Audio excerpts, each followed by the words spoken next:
recevons aujourd'hui le député et maire des 9e et 10e arrondissements de Marseille. Bonjour Guy Tessier. Bonjour. Merci d'avoir répondu à notre invitation.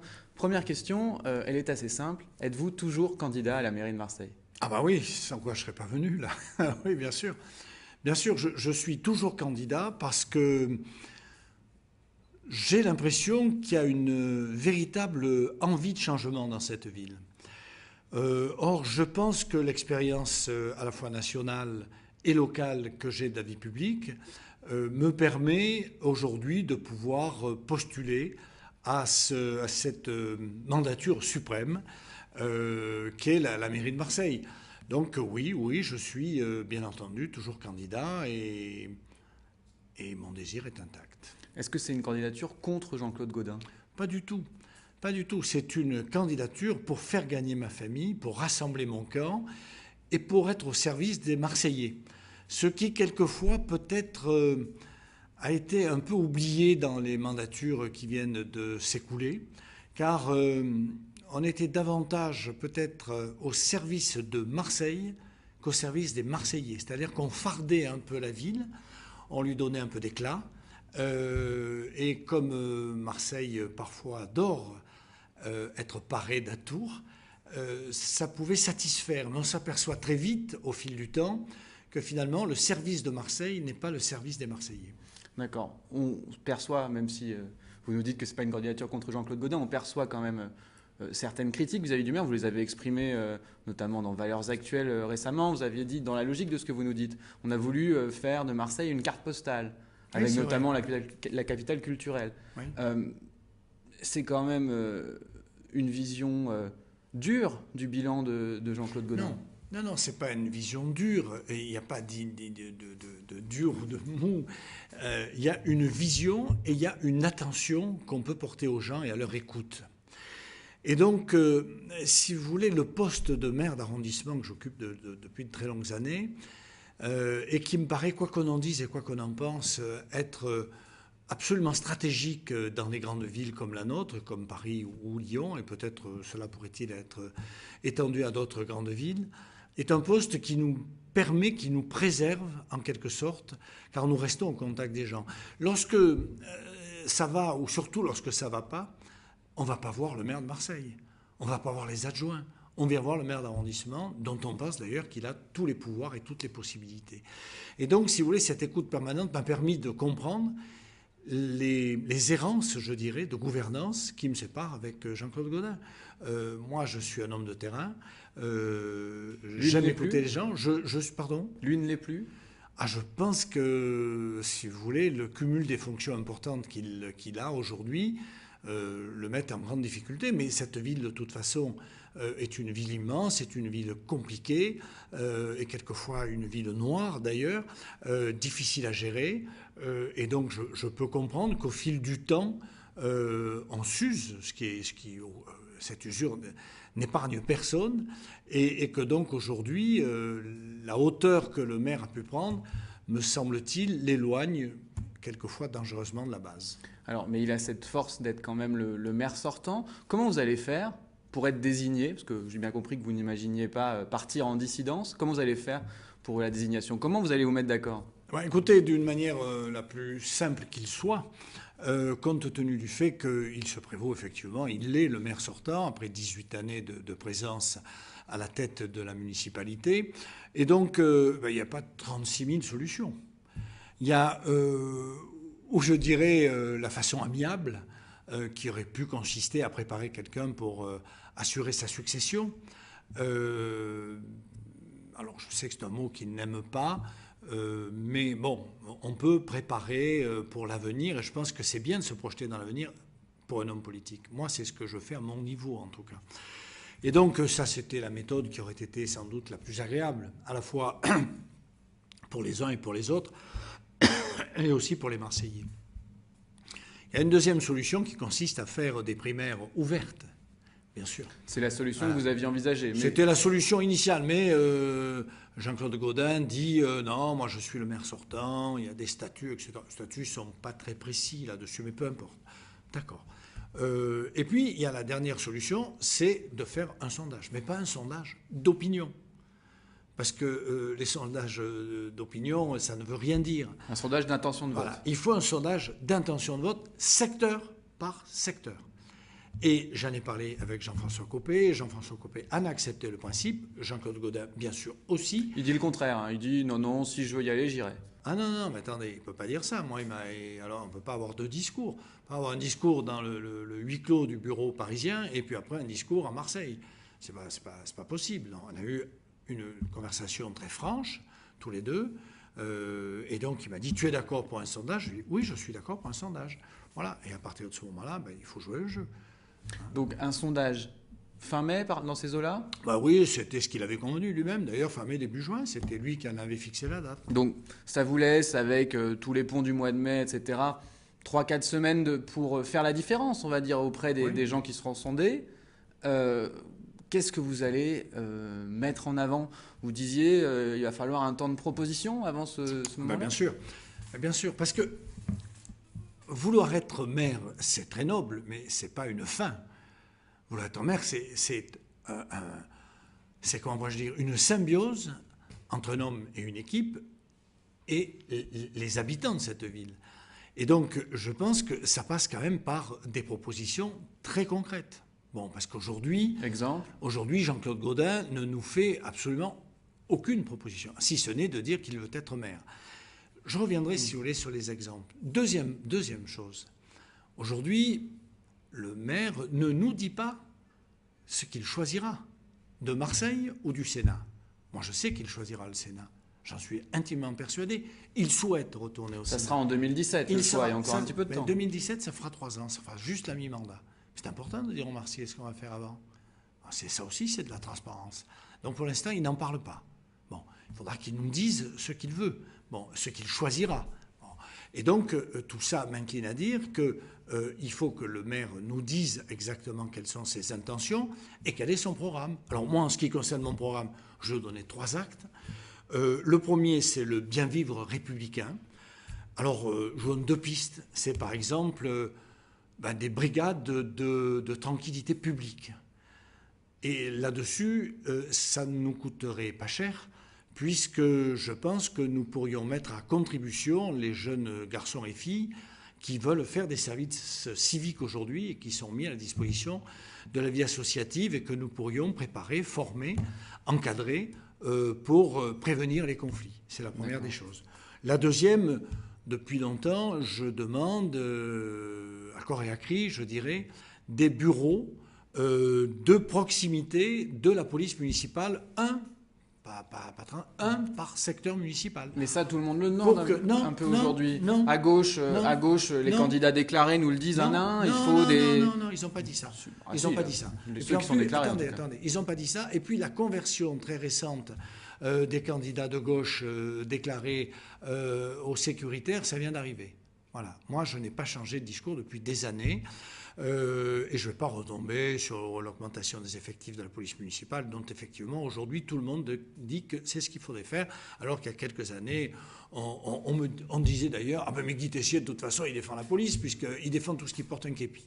Bon, c'était vrai d'ailleurs, mais moi je défends surtout la tranquillité et la paix sociale dans ma ville. Bon, donc ça c'est 2 pistes. Ensuite, le dynamisme urbain. Bon, ça veut dire une ville apprenante. Marseille est une grande ville estudiantine, qui le sait? Qui le sait? Bon, donc je veux dire qu'on peut thésauriser sur ce fait-là. J'ai beaucoup de projets là-dessus. Je peux vous en citer plusieurs.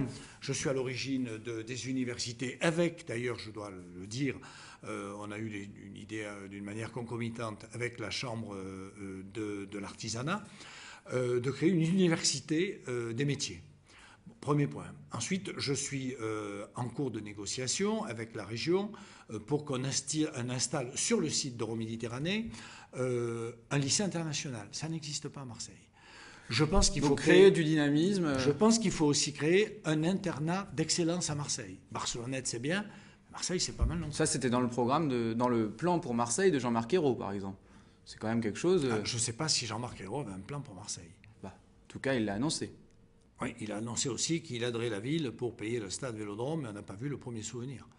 Ça, vous savez très bien Non, mais je me permets que de c'est dire. lié à des décisions de la Commission européenne notamment et que C'est lié au chef du gouvernement. Quand même. Si le chef du gouvernement décide, il doit pouvoir décider. c'est soumis à validation. On a peut priori. douter. Je pense qu'ensuite, il faut, pour créer la richesse, parce que cette ville souffre de beaucoup de maux, mais notamment du chômage, et le chômage, ça se résorbe que d'une seule façon, c'est de favoriser la création d'entreprises. C'est pas avec des emplois parking où on n'apprend rien à des jeunes à qui on fait naître des espérances et qu'on est obligé de libérer quelques mois ou quelques années après en faisant un passage très rapide dans des services municipaux ou publics. Mais comment on le fait? Ah, mais comment Parce on le que fait? c'est C'est-à-dire ça, qu'on fait un parce que marketing. tout le monde veut 50 000 emplois supplémentaires à Marseille, par Parce exemple. qu'on fait un marketing territorial. Est-ce que vous savez qu'aujourd'hui, chaque collectivité a son bureau? La ville a le sien, la communauté urbaine, la région, le conseil général, tout le monde. Tout le monde a son Vous bureau. voudriez un guichet unique Un pour guichet Marseille. unique, bien sûr, et une aide précise, forte. Moi, je peux vous dire... Vous voyez, je vous donne un exemple. J'ai amené ma voiture très récemment là, pour une révision.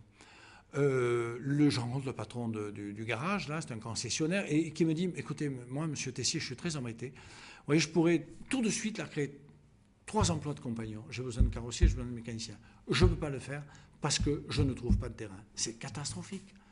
Il me dit, j'étouffe, et c'est vrai qu'il étouffe. Et ça sera ça le rôle du Bien futur maire, un entendu, rôle de mais facilitateur. Exactement, un rôle de facilitateur, mais qui va bien au-delà. Je peux vous citer des tas d'exemples de prix de terrain qu'on donne, une collectivité donne un prix, puis on revient sur le prix. Enfin, donc les gens partent. J'ai un exemple à Lumilly où là, il y avait une centaine d'emplois à la clé. C'est énorme. Mais on comprend bien toutes ces propositions, Guy Tessier, mais que ne l'avez-vous pas fait avant? Vous êtes aussi le responsable du bilan de Jean-Claude Gaudin. Non. Vous partagez un bilan. Non, je ne suis pas le maire. Vous ne vous sentez pas responsable du bilan de l'actuelle mandature? Non, je ne suis pas le maire. J'ai été une force de proposition depuis des années. J'ai été beaucoup vilipendé, critiqué. On me disait que j'avais pas de leçons à donner, etc. Je ne donnais pas les leçons. Je faisais des propositions. Troisièmement, eh bien, je pense qu'il faut aussi une ville apaisée, et cette ville apaisée, qui passe aussi par le mieux vivre ensemble, ça passe par la propreté, et ça passe aussi par le fait qu'on décentralise dans les mairies. Là aussi, ça fait des années que je demande. J'ai envoyé mes propositions pour une ville plus propre, etc., qui n'ont jamais été prises en considération. Bon, j'ai fait 10 propositions, etc. Pourquoi vous ne vous êtes pas démarqué pendant ce temps-là? Et donc, mais qu'est-ce que vous voulez que je me démarque? Je le dis, c'est vous les journalistes qui n'avez pas parlé assez fort pour moi. Moi, je peux pas. J'ai qu'une voix. Bon, et puis j'ai la voix de ceux qui sont autour de moi, mais ça suffit Avec pas. une majorité à 51 élus au conseil municipal, on a quand même la possibilité de se démarquer avec un poids. Je ne suis pas le maire. Enfin, je pense que vous l'avez quand même compris. Jusque-là, on avait suivi. Oui. Non, voilà. Bon, ça va. Et puis ensuite, des régies de quartier, parce que les mairies d'arrondissement, qui, comme je disais, sont les réceptacles des joies, mais surtout des contrariétés de nos concitoyens, ça nous permettrait d'être beaucoup plus efficaces. Plus on éloigne le centre de décision du point d'application, plus il y a du temps qui se passe et moins nos concitoyens sont satisfaits. C'est très simple. Voilà. Autre point que je souhaite aborder avec vous, avant ce fameux sondage, est-ce que vous clarifierez d'éventuelles alliances? Est-ce que vous accepteriez par exemple les voix du FN en cas de majorité relative à la mairie, au sein du conseil municipal pour être élu maire? Alors, je vais me permettre de vous rappeler que dans le métier que vous faites, le métier de journaliste, c'est de rapporter des actes. C'est pas de faire de la prospective.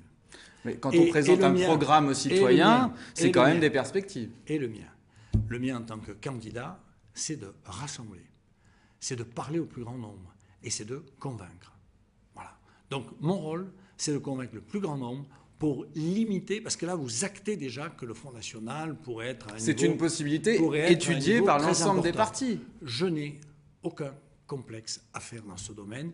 Donc vous accepteriez, si l'éventualité se proposait? J'essaierai de rassembler le plus largement possible et après avoir, si c'était le cas, passer le premier tour et passer le second tour, eh bien, il m'appartiendra avec mes amis, avec le large rassemblement que je souhaiterais d'hommes et de femmes pour accéder aux fonctions du conseil municipal de Marseille, de décider en notre âme et conscience de ce que nous devons faire. Mais je ne peux pas aujourd'hui imaginer un espèce de scénario catastrophe.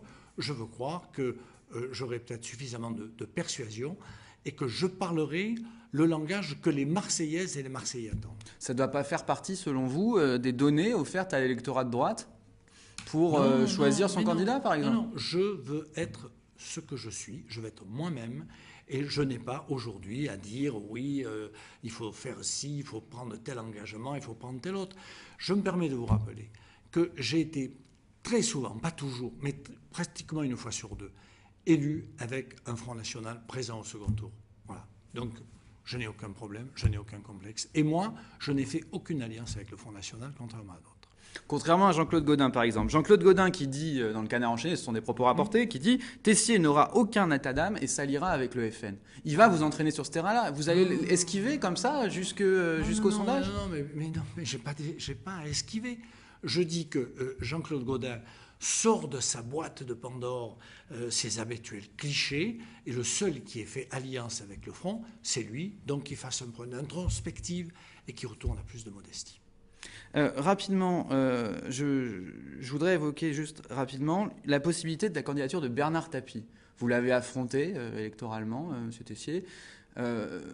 Vous avez d'ailleurs perdu contre lui après l'avoir emporté. Non, je l'ai d'abord battu. Après l'avoir emporté. Oui, non, mais n'oubliez pas quand même. J'étais en train de le préciser quand vous m'avez coupé. Enfin bon, rapidement, est-ce que c'est quelque chose... 36 ans et qu'on a peu de moyens, parce que j'étais encore un jeune maire d'arrondissement, et qu'on affronte le président de l'Olympique de Marseille, qui était soutenu par le maire de Marseille de l'époque, Gaston Defebvre, par le président de la République, c'était David et Goliath, vous voyez, et je l'ai quand même battu, et on m'avait beaucoup volé d'ailleurs. Mais est-ce que ça vous inquiète, la perspective de sa candidature? On ne va pas pleurer sur la fumée des cierges. Est-ce qu'une éventuelle candidature vous inquiète? Pas du tout. Est-ce que ce serait plutôt favorable à la droite? Mais il n'est pas candidat. Pourquoi voulez-vous que je sois inquiet? Je sais pas, on l'a vu s'afficher partout en ce moment en ville. Il vous a peut-être rencontré d'ailleurs. Oui, non, il ne m'a pas rencontré. Vous êtes un des rares. Pas de chance. Peut-être, mais ça ne me gêne pas. Mais peut-être que je le verrai. Je ne dis pas que je ne le verrai pas. S'il me le demande, s'il le souhaite. Oui, je sais, il a vu Jean-Claude Gaudin récemment, il a vu tout le monde. Il a déjeuné avec Jean-Noël Guérini, il a vu Caselli, il a rencontré tout le monde, oui. Mais ce n'est pas une perspective qui pourrait, selon vous, chambouler le jeu électoral. Il n'est pas... Pourquoi voulez-vous que je vous parle de choses qui n'existent pas? Il n'est pas candidat. S'il est candidat, on en reparlera. S'il était. Vous n'y croyez pas? Non. D'accord. Rapidement, comment vous pensez vous sortir de ces phrases tenues à Valeurs Actuelles? On terminera là-dessus. Vous avez dit « Tout dysfonctionne dans cette ville. Jean-Claude Gaudin n'a jamais été un homme d'entreprise. » C'est ma petite sélection, hein, je conviens qu'elle soit partielle. Mais comment on peut se retrouver sur une même liste que Jean-Claude Gaudin, éventuellement à terme, avec des propos comme ça? Comment vous pouvez faire un rassemblement? Vous dites rassemblement, mais quand on dit ces choses-là, ça paraît très compliqué. Vous savez, d'abord, je pense qu'il n'y a rien de méchant là-dedans. Jean-Claude Gaudin n'a jamais été un homme d'entreprise, c'est la vérité. C'est pas désagréable, c'est pas méchant de dire ça. Tout dysfonctionne dans cette ville. Vous disiez aussi que sa seule pensée était d'être élu. C'est la vérité. Vous ne pouvez pas dire que tout marche bien. Si tout marchait bien, on ne serait pas là. Mais ça veut dire que si jamais vous n'êtes pas désigné, vous n'irez pas derrière Jean-Claude Gaudin. Je veux dire, non, mais est-ce que ça n'a rien à voir. Est-ce qu'après des propos comme ça, vous pourriez encore être candidat sur une liste avec Jean-Claude Gaudin? Je vous pose la question. Mais Gaudin a eu des mots bien plus durs à mon égard, et il continue à avoir de bien plus durs. Il n'en reste pas moins vrai qu'il compte toujours sur moi pour gagner cette ville. C'est aussi simple que ça, parce qu'il me doit beaucoup. Il me doit beaucoup. Parce que, contrairement à d'autres, cher monsieur, tous les territoires dans lesquels je suis élu aujourd'hui, je les ai tous conquis sur la gauche. Tous. Le Conseil général, d'abord, mais vous n'étiez pas encore là. La ville, enfin, le secteur municipal, le 9e d'abord, le 9e et le 10e après. On me fait une circonscription à l'époque, on découpe une circonscription, et avec les bas morceaux, on me fait une circo, et dans lequel on dit, on mettra Tessier dedans. Poum, arrive le Tapie. Vous trouvez que c'était un cadeau? Bon. Tapie, il était tellement sûr de lui, d'ailleurs, à cette époque, qu'après avoir fait quelques années, puisque je suis resté quand même un an au Parlement avant la validation, parce qu'on n'arrivait pas à me valider, il n'y avait pas de sujet d'invalidation, mais enfin, on y a fini par y arriver. Bon, il ne revient pas, il part à Gardanne, je me permets de vous le rappeler. Bon, je suis élu plutôt triomphalement. Bon, et donc moi, chaque fois, j'apporte ma pierre à l'édifice. Avec le 6e et le 8e arrondissement, c'est moi, le 9-10, qui apportons le plus d'élus. Donc je pense, si vous voulez, que je vous ai permis d'avoir une majorité, et aujourd'hui encore, si j'ai permis à Jean-Claude Gaudin, avec 51 voix aujourd'hui, avec 2 qui sont venus vers nous, donc 53 aujourd'hui, si Gaudin a pu avoir une majorité, ben c'est parce qu'avec mes amis, nous avons été des gens loyaux et honnêtes. Donc pour la suite, ce ne sera pas tout ou rien, ce ne sera pas candidat ou rien. vous serez toujours dans l'équipe municipale si jamais vous n'étiez pas candidat. Nous verrons comment les choses se présenteront. Et je fixerai, si vous voulez, mon attitude entre la rentrée d'après vacances et les fêtes de fin d'année. C'est possible une dissidence, rapidement? Tout dépendra comment les choses vont s'organiser. Si les paroles sont tenues, si les engagements sont respectés, il n'y a pas de raison que je ne respecte pas les miens. Merci Guy Tessier d'avoir répondu à notre invitation. Et à très vite pour un nouveau talk actualité sur Mars Actu.